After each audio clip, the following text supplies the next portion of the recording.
करता हूँ। बहुत शुक्रिया सर हमारे साथ जुड़ने के लिए। आज मैं प्रतीक्षा कर रहा था कि आज आपको हम सब लोग सुनेंगे। आपका धन्यवाद कि आपने हमें समय दिया। तो सर बताइए कि हम 20वें दिन में ये ईरान की वार पहुंच चुकी है और जैसे हालात मिडिल ईस्ट में उत्पन्न हैं, सबसे बड़ा क्राइसिस एनर्जी का है सर, और लगभग मुझे लगता है कि गैस का प्रोडक्शन हो या फिर ऑयल प्रोडक्शन, ये लगभग ठप पड़ा हुआ है। परिवहन तो पहले से ही ठप पड़ा हुआ था, जो पाइपलाइंस के जरिए सप्लाई थी, अब तो उसमें भी संकट दिखाई दे रहा है।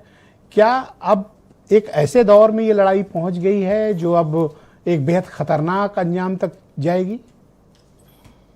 देखिए ब्रिजेश जी, हम ऑयल की और गैस की बात कर रहे हैं, फर्टिलाइजर की नहीं कर रहे हैं, क्योंकि भारत के लिए फर्टिलाइजर भी बहुत महत्वपूर्ण है और वो भी हरमुज स्टेट के थ्रू ही आता है। तो हो सकता है फर्टिलाइजर का क्राइसिस भी हो अगर फर्टिलाइजर नहीं आती है तो, जो किसानों के लिए बहुत महत्व रखती है।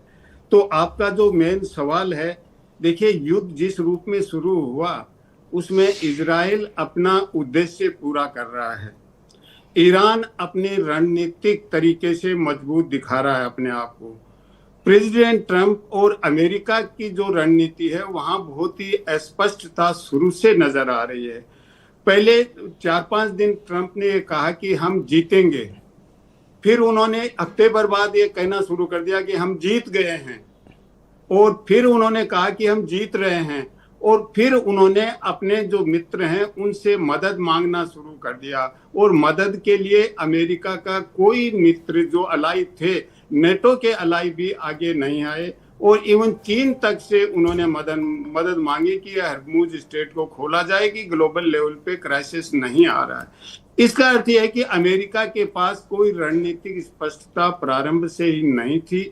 इजराइल ने प्लान किया और अमेरिका उसमें क्या हम इसको इस दृष्टिकोण से सर देख सकते हैं कि अमेरिका ईरान की वार पे बिल्कुल अलग थलग पड़ गया है? आज की स्थिति में ऐसा लगता है, क्योंकि उन्होंने मित्रों से अपील करने से पहले वो इजराइल और अमेरिका चाहते थे कि जो वेस्ट एशिया के दूसरे कंट्रीज हैं गल्फ के, वो इन्वॉल्व हो जाएंगे, और उनको इन्वॉल्व करने का काफी प्रयास किया। इजराइल ने भी किया, अमेरिका ने भी किया, लेकिन वो इन्वॉल्व नहीं हुए। अभी 18 और 19 को सऊदी ने रियाद में जो विदेश मंत्रियों की मीटिंग बुलाई, उसमें भी उन्होंने इजराइल की लेबनान में जो स्थिति है, लेबनान में जो इजराइल कर रहा है, उसकी काफी आलोचना की। हाँ, इसके साथ साथ उन्होंने ईरान को भी वार्न किया है कि आप हमारे ऊपर अटैक मत कीजिए, नहीं हम भी अटैक करेंगे। इसके अलावा कोई विशेष कुछ कदम नहीं लिया है। अब अमेरिका के सामने जब ये नहीं सम्मिलित हुए तो मित्रों से रिक्वेस्ट की, मित्र भी आने के लिए मना कर दिया। तो अब अमेरिका फिर प्रयास कर रहा है कि ये जो वेस्ट एशिया के कंट्री हैं ये ईरान के अगेंस्ट में तैयार हो जाते हैं, तो हो सकता है कि अमेरिका के लिए कोई रास्ता निकल आए।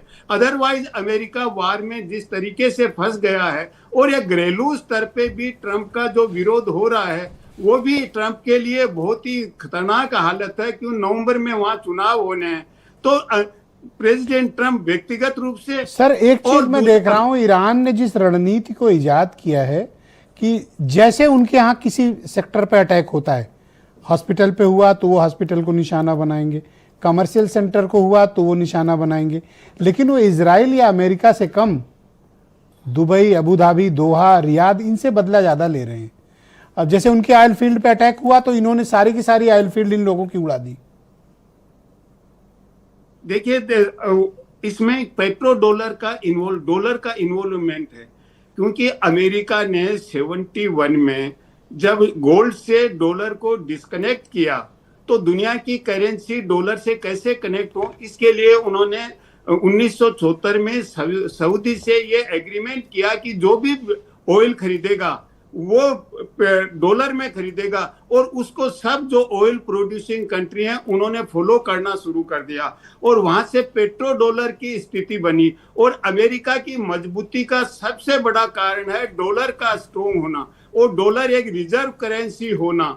तो इसके लिए पहला ब्रिक्स चैलेंज आया, उसको ट्रंप ने बिल्कुल धमकी दी, और दूसरा पेट्रो डॉलर के रूप में ये नहीं हो, ईरान भी यही स्ट्रेटेजी। तो सर जो आम आदमी के मन में एक सवाल है कि 20 दिन हो गए, ये वार क्या खत्म होती दिख रही है या फिर अभी एक्सक्लेट होगी, बढ़ेगी?